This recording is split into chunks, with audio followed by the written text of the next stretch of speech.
my name is Christy May. I'm making these videos in an attempt to get justice for my husband, Gabriel May.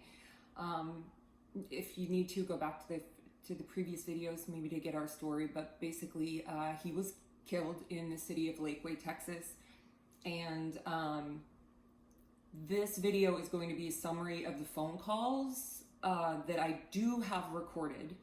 Now, these are just the bullet points. I have the full ones that I'm going to actually just post the photos of, but okay, so on January 6th of 2025, this call was between myself, Christy May, the widow of Gabriel May, and Lieutenant Jason Brown with the Lakeway Police Department. So the important bullet points of this call. Number one, he states proof of speeding would not necessarily change the outcome, according to the Travis County District Attorney. Now, I will jump ahead and let everybody know that that was a lie. The Travis County District Attorney never got my case. He then stated, I want us to be as thorough as possible. He stated the decision is ultimately going to be up to the DA, and what they may say is going 5 miles over the speed limit or 20 miles over the advisory speed, even in a dump truck on a wet road, is not egregious enough to meet the elements for a successful manslaughter case. And since reckless driving is one step above a speeding ticket, I think the next appropriate charge given the outcome is manslaughter. He then states that we have a duty to investigate all aspects of the case. To clarify, the purpose of me calling and getting involved is there is evidence which may change how the DA looks at this. He then states, I will give you my direct line because I would rather you come straight to me for information. That's very important to remember because on the next call with him on March 5th of 2025, which was right at 2 months after that last call, Lieutenant Jason Brown calls again. He states Travis County Sheriff's officers did the whole reconstruction, and from what I'm being told, they didn't do the steps to determine the speed. He then states it is up to the Sheriff's office as to what steps they take to do that component, so it is not always done. It would not necessarily be unusual for nobody to determine speed. I don't know if anyone on scene with Lakeway PD asked Travis County Sheriff's officers to do anything specifically. He then states, from what prosecutors have told us, and that would be with the Travis County District Attorney's Office, even if we could show the truck, and I'm going to have photos here so that you can see what happened, but from what prosecutors have told us, even if we could show the truck was going 10 to 15 miles over the speed limit, over the posted speed limit, which would be 25 to 30 miles per hour over the advisory speed limit. I will remind you, this was on a 2-lane road in the rain, over a hill, around a curve. And they're saying that even if he were going 25 to 30 miles over the advisory speed limit with his CDL license, it would not necessarily meet manslaughter or even reckless driving. I'm gonna put up the Texas definition of reckless driving. He states, I don't know if anyone looked at or collected the driver's phone. I don't believe so. Keeping in mind, he has been on this case now for 2 months. He told me to reach out to him directly, which would lead any reasonable person to believe that he was taking charge of this case. He said, again, if the Sheriff's Department chose not to employ a tactic to investigate the stuff they do, then that is up to them. We cannot make them do those things.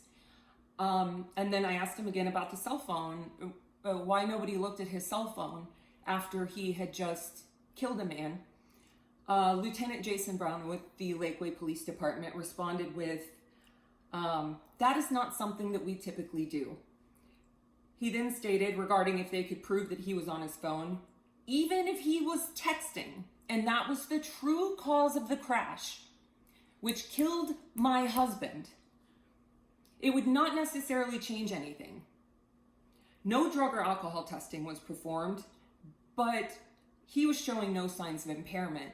And for anyone who knows anything about human biology, anatomy, physiology, when you have a rush of adrenaline and cortisol and you have just killed a person after a tragic crash, it seems as though you would have increased blood pressure, increased pulse, that you would have a pupillary change, that you would maybe not be speaking properly or looking in the right directions. How can you tell the difference between that and methamphetamine or opioid use without doing drug or alcohol testing?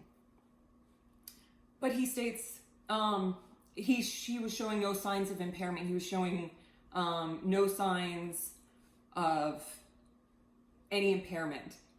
He then states, typically we look for pinpoint or dilated pupils, high heart rate, imbalance, slurred or fast speech, but we are not drug recognition experts. And then when I asked why he didn't know what Detective Vela had done, if he had taken this case over 2 months prior, he says, no, this is not my case. I'm just reviewing the steps that were identified that needed additional follow-up. And because he called me and said Travis County hadn't done their job, I called and reached directly out to Sheriff Hernandez, and I received a call back the following day on April 4th of 2025. So this is a call between myself, Christy May, the widow of Gabriel May, and Captain Samansky with the Travis County Sheriff's Department. And again, these are just bullet points. Number one, I reached out to Lakeway PD. That is the city of Lakeway's jurisdiction, and we were not the primary investigative agency. So why they're saying that this was our case or our decision is beyond me. We went out, we took aerial photos, charts, and flew our drones, everything they need. I talked to my supervisor and investigators, and Lakeway never reached out beyond the day after the collision. I had been the first person to call them, and that was after nearly a year. He then states, it was never requested, but since you have called, we can now go in and determine a minimum speed, though it won't be quite as accurate as if they had spoken to us that day. He then states, I spoke with Lieutenant Brown and Assistant Police Chief Bonnet yesterday, and they are going to reopen the investigation. Keep in mind, Lakeway never called and told me that they were reopening anything. I learned that from Travis County. He then states, Brown said he spoke with one of my traffic investigators and was told there was no way to do it, which is not accurate, and we have no records of calls and were not even requested on the scene that day. They'd been automatically dispatched because of the fatality. He then said, we have no way of knowing what they do or don't know if they didn't contact us. And then he stated that either himself or Lieutenant David Malky would reach out once they had that report. Now, very quickly, the final call I'm going to go over is between myself and the Assistant Police Chief of Lakeway Police Department. His name is Chris Bonnet. And again, these are just bullet points. He tells me I'm the Assistant Police Chief. Lieutenant Brown reports to me, but he is the head of internal affairs. Lieutenant Brown, the guy we were just talking about. He stated he was aware of the case. Clearly, I am not the investigator, but we are getting briefed regularly every Monday. I get updates at least weekly. The latest, as I understand, is Travis County Sheriff's officers came back out, measured, came up with 42 miles per hour minimum. They didn't get a good range because the vehicles went into the guardrail. He then states, I know there are a lot of missteps along the way. I want to take responsibility for that.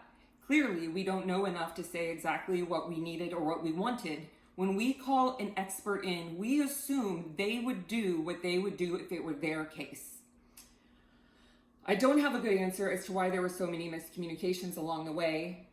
All you can do is gather all of the information and present it to either county or the DA and see if there's enough to move forward with charges.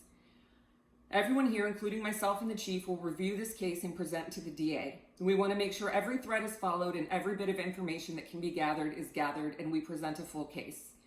The assumption is that Travis County Accident Reconstruction investigators have the training, and state troopers do too.